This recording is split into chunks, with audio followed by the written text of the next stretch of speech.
We're here at the Chamber of Commerce at the Visitor Center, and I'm surrounded by community leaders, elected officials, folks that work in businesses, credit unions, and banks throughout the community.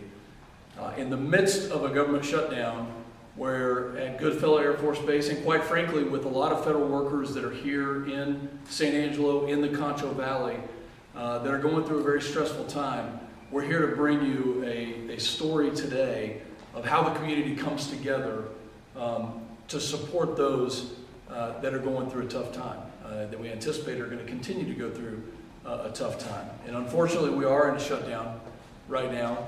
I'm an Air Force veteran and have gone through these myself. And I can tell you that when it comes to the military in particular, that it's very stressful on commanders because the mission takes a hit. It's stressful on being able to train, and especially in advanced training that goes on here at Goodfellow, whether it's language training or intelligence training, fire training that people are going out to do throughout the rest of the world, quite frankly.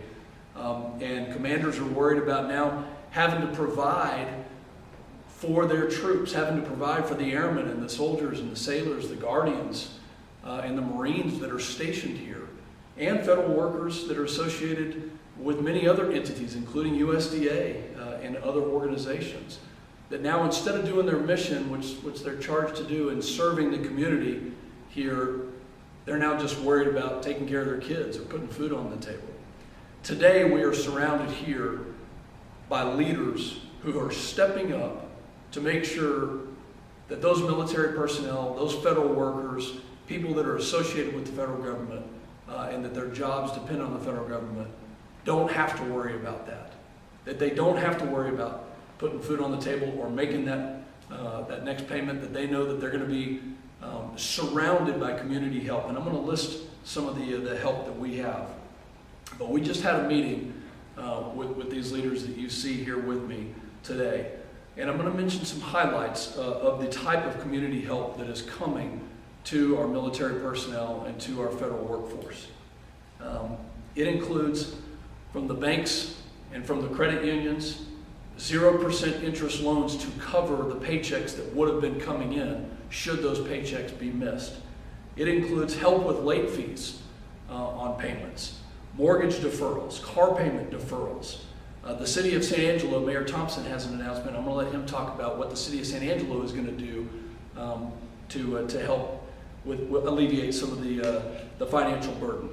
It includes from the United Way, and we'll get into more details, but gift cards, gas cards, energy assistance programs, clothing assistance programs, food assistance programs.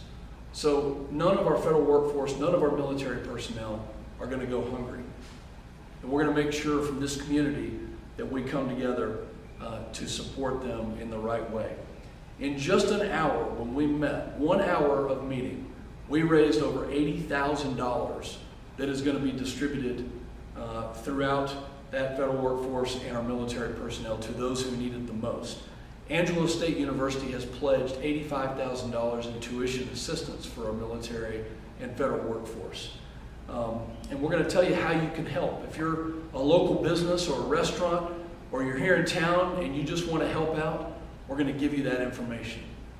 But the bottom line is that during a government shutdown, it's stressful on a lot of people who have stepped up to do something, whether it's keeping our country safe in uniform, or helping teach some of those intelligence classes as a government civilian, or serving in a variety of different agencies and entities.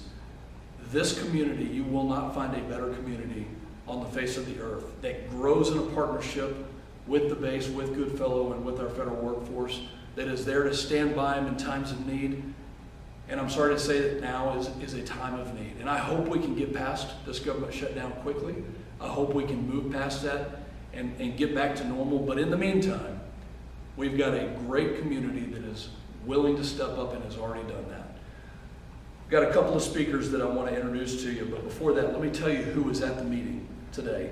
Texas State Bank, First Financial Bank, City National Bank, First Community Federal Credit Union, First National Bank of Mertzen, the Bank and Trust, the Bank of San Angelo, many elected leaders, including Judge Carter and Mayor Thompson, the United Way of San Angelo, the Concho Valley Community Action Agency, Atmos Energy, AEP, San Angelo Association of Realtors, and several others who are just willing to come together.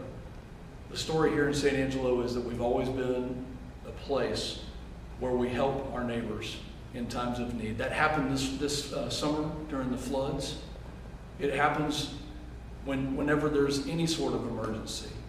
And I'm looking at this situation as an emergency, and I'm proud to be surrounded by people who don't need a phone call, who are immediately right here to help. I'd like to introduce, and we are so lucky to have our mayor who leads from the front, who stepped up immediately on July 4th and was there to help the residents of San Angelo. Mayor Thompson.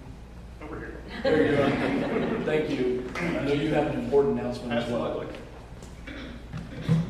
I will echo what Congressman Pfluger said.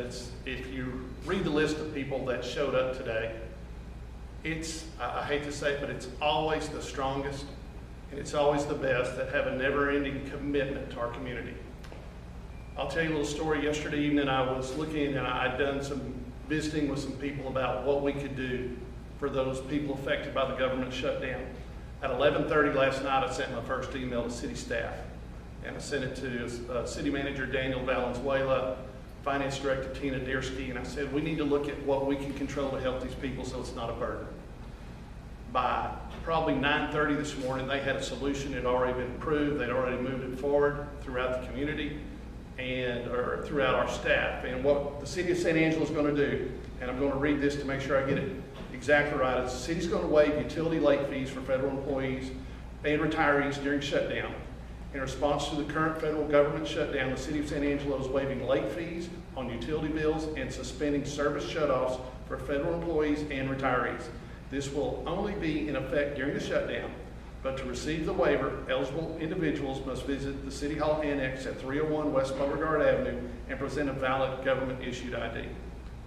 What I will say is, in a matter of 4 or 5 business hours, the staff at the City of San Angelo had this on the table and said, let us help. You know, it's not a handout, it's a handout.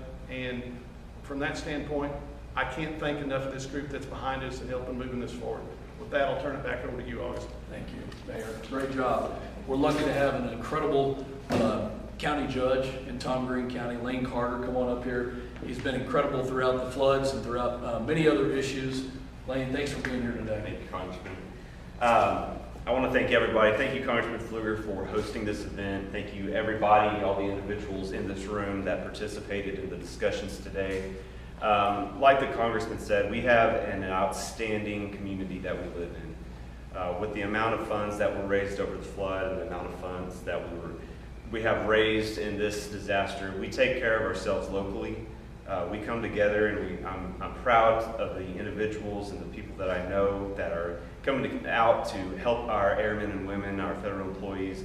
We're going to make sure that we take care of them here in our community. Every disaster is local, and it starts local and ends local, whether it be a federal issue or not. But right now, I can't thank everybody enough.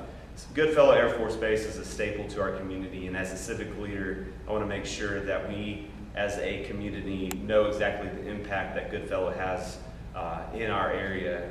The airmen and women, they become part of our community when they first arrive at that south gate. And I believe they know it. They know exactly what the community is capable of doing, and they know that we're going to be able to take care of them. So with that, I'm looking forward to the community engagements that we have in the future. Thanks, Judge. Appreciate it. Y'all come on up here. The community is very, very familiar with United Way. And these two women, these leaders that are next to me, Cameron and Ashley, did a phenomenal job starting on July 4th of being a focal point and a hub for so many residents that were really going through a very tragic time, that lost everything in some cases. And whether it was providing clothing or food or being a resource to help rebuild homes, to provide financial assistance, I cannot thank y'all enough. When it comes to what we're doing and what the folks behind us are willing to do, either financially or in any other way to help, we need a central hub to go to. They have stepped up once again, which is no surprise, to be that hub of information. And so if you need something, if you're an airman at Goodville Air Force Base and you need something, you're going to be able to go to a website that they're going to provide you here in a second. If you're a local business or a restaurant, or you just are an individual that wants to help, you can go to this website as well to find information on that. So without further ado, I want to turn it over to Ashley and Cameron to give some comments. Yes. Thank you, Congressman Pfluger. Yes, so I'm going to go ahead and start with the website. It's liveunitedcontrovalley.org. You will see in the very front page we have a government shutdown, a tab. That is where we're going to be collecting all information from all of the people behind us, plus everyone who in the community who has something that they can offer these men and women. At United Way, we always work to ensure with our community partners that no one goes without, and we're going to continue to do that. No matter what the situation is, we're going to make sure people are fed, people are in their homes, people have what they need. And as Congressman Pfluger said, that can range anywhere from a gas card, rental mortgage, to different foods, or is it a gas card, or whatever it may be. We don't know what that's going to look like yet because we ever unique situation. So please just give us a call and look at our website. Our number is 325-949-3716. And again, that website is liveunitedcontrovalley.org, and we will have all available information, not just for our social service agencies, but also for our business community, for anything that individuals may need. Say, this is deja vu again. We're just very excited to be here to be a part of this. I think our community partners, United Way, is very much on the forefront of making sure this community is taken care of, and the individuals in this community. I'm lucky to be an honorary commander right now, and so I've gotten to see a lot about what happens in Goodville and the impact that they have on this community. So being able to now go back and help them in any way possible is going to be great. We're excited to host that website at United Way, and then have our community partners like Contra Valley Community Action Agency, the food banks here locally, and our businesses to truly make an impact in this community and to hopefully change some lives as well. So thank you all for being here, and thank you for these banks standing beside me or behind me for making an impact on this community. We're always very grateful. The thing that makes this community special is that these leaders behind me recognize those that have stepped up to serve this country in one capacity or another. And when they need something, these are the folks that are right there, the first line of defense, to make sure that they can continue doing that job without having to worry about some of these things that are truly hard to get through. I'll yield to see if anybody else wants to say anything. And we'd be happy to take any questions that you may have. What's the road to opening up the government again? We're hopeful that Senate Democrats will come to the table and vote yes on the continuing resolution. Over 3 weeks ago, we voted to fund the government. House Republicans sent that to the Senate, and 8 times now, under Chuck Schumer, they've voted to not fund the government. I want to remind people that this is Joe Biden's budget. Nothing changed. They voted on it before. It's pretty simple. So any other negotiation or thing that they want to talk about, we can do that, and we're willing to do that. In fact, just today, Majority Leader Thune offered a proposal that was immediately rejected by Chuck Schumer. So, that's very disappointing. As somebody who's been there in the Biden administration, as somebody who has voted to fund the government for a different party, I'm asking my colleagues on the other side of the aisle to do the same thing, to rise above the petty politics and to come to the table and do the right thing for our military, for our national security apparatus, for those that are serving in our communities, whether it's Social Security or VA. I went by the VA yesterday here, the Charlie and Joanne Powell VA Center. What a great place, and thankfully they're still serving our community and our veterans. When it comes to Social Security checks, they're still going out. VA benefits are still going out. But we need our airmen that are here being trained. 14,000 airmen, soldiers, sailors, Marines, and Guardians every year trained at Goodfellow. We need them to be able to do their job without having to worry about that next paycheck. Since the shutdown, what kind of feedback have you personally gotten from service members? I've talked to a lot of commanders, friends of mine that I served with, and the overriding message is that they just want to do their job. And instead of being able to focus on the mission, thinking about adversaries and threats around the world, they're now having to come right back into the most important need, which was making sure that the people that they're in charge of have what they need to live, which they're fine doing, and they're happy to do, and that's their job. But they also want to get past that so that they can now focus on the mission, the threat, the adversaries that are out there that do want to do America harm. And they're not stopping, by the way. It doesn't matter if we have a government shutdown or not. They're still planning their nefarious plans. And we need them, and the commanders that I have talked to in a very loud way have said we just want to get back to doing what we're supposed to do. How many cities in Texas or in your district have stepped up, sort of like what you're seeing our guys do here?